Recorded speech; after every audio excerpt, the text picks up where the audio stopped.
నిత్య పూజలివివు నేరిచిననో ప్రత్యక్షమైనట్టి పరమాత్మునికి నిత్య పూజలివివో.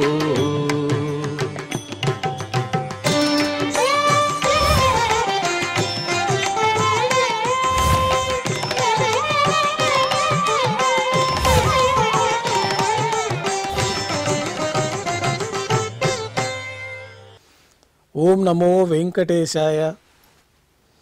ఈరోజు బుధవారము, శ్రీ విశ్వావసనామ సంవత్సరము, దక్షిణాయనము, వర్ష ఋతువు, శ్రావణ మాసము, శుక్లపక్షము, ద్వాదశి తిథి, మూలా నక్షత్రము, ఆగస్టు 6, 2025.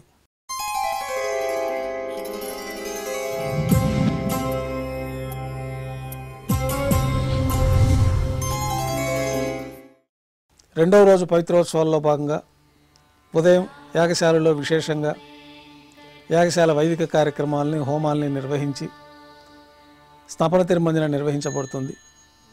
గోక్షీరము, గోదది, మధు, నారికేళోదకము, చందనోదకము, హరిద్రోదకము మొదలైన పవిత్రమైన ద్రవ్యాలతోటి ఉభయ దేవేలతో శ్రీ మలయప్ప స్వామివారికి స్నపన తిరుమంజన నిర్వహించిన తర్వాత అలంకరణ జరిపి నైవేద్యం పూర్తి అవుతుంది. ఈరోజు పవిత్రాలకు విశేషంగా జప్యాన్ని పూర్తి చేసుకున్న తర్వాత పవిత్రాలన్నీ తీసుకొని మేళతాళాలతో ఊరేగింపుగా శ్రీవారి గర్భాలయంలో మూలమూర్తికి, ఉత్సవమూర్తులకి, గరుడాల్వారికి, ద్వారపాలకులకి, పోటు తయారులకి, అనంతగరుడ విశ్వక్సేనులకి, సేనాధిపతి వారికి, భాష్యకారుల వారికి, యోగ నరసింహుల స్వామి వారికి, వరదరాజస్వామికి, కృష్ణస్వామి వారికి, ఆలయం వెలుపల కల ఉపాలయాల్లో అన్నింటిలో కూడా ఈ పవిత్ర సమర్పణ నిర్వహించబడుతుంది. ఈ పవిత్ర సమర్పణతోటి ఉదయం కార్యక్రమాలు పూర్తవుతాయి.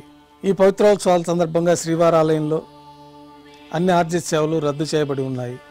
కొద్ది విరామం తర్వాత మాధ్యాహ్నిక ఆరాధనలో భాగంగా బంగారు పంచపాత్రలో శుద్ధ జలాన్ని నింపుకొని స్వామివారికి ఉపచారాలు సమర్పించి అష్టోత్తర శతనామావళితో అర్చన నిర్వహించిన తర్వాత మాధ్యాహ్నిక నైవేద్యంలో భాగంగా అన్నప్రసాదాలు, పన్యారాలు, ఘంటానాదం మధ్య నైవేద్యంగా సమర్పించి భక్తులను సర్వదర్శనానికి అనుమతిస్తారు.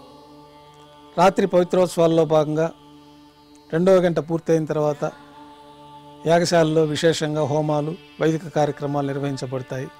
వెంటనే రాత్రి తోమాల సేవ ప్రారంభమవుతుంది. ఉదయం సమర్పించిన పుష్పమాలికలన్నీ సళ్లింపు చేసుకొని గర్భాలయాన్ని శుద్ధి చేసుకొని రాత్రి తోమాల సేవలో భాగంగా బంగారు పంచపాత్రలో శుద్ధ జలాన్ని నింపుకొని శ్రీవారికి, ఉత్సవమూర్తులకు ఉపచారాలు సమర్పించి కొత్త పుష్పమాలికలతో శ్రీవారికి, ఉత్సవమూర్తులకు అలంకరణ జరిపి చతుర్వేద మంత్రాలతో మంత్రపుష్పాన్ని సమర్పించి నక్షత్రహారతి, కర్పూరహారతితోటి రాత్రి తోమాల సేవ పూర్తవుతుంది. తులసీ దళములతో అష్టోత్తర శతనామావళితో అర్చన నిర్వహించిన తర్వాత రాత్రి నైవేద్యంలో భాగంగా అన్నప్రసాదాలు, పన్యారాలు, దోస, ఘంటానాదం మధ్య శ్రీవారికి నైవేద్యంగా సమర్పించి తిరువీస నైవేద్యం పూర్తయిన తర్వాత భక్తులని సర్వదర్శనానికి అనుమతిస్తారు. సాయంకాలం పవిత్రోత్సవాల్లో భాగంగా రాత్రి నైవేద్యం పూర్తయిన తర్వాత యాగశాలలో విశేషమైన హోమాలు నిర్వహించబడతాయి.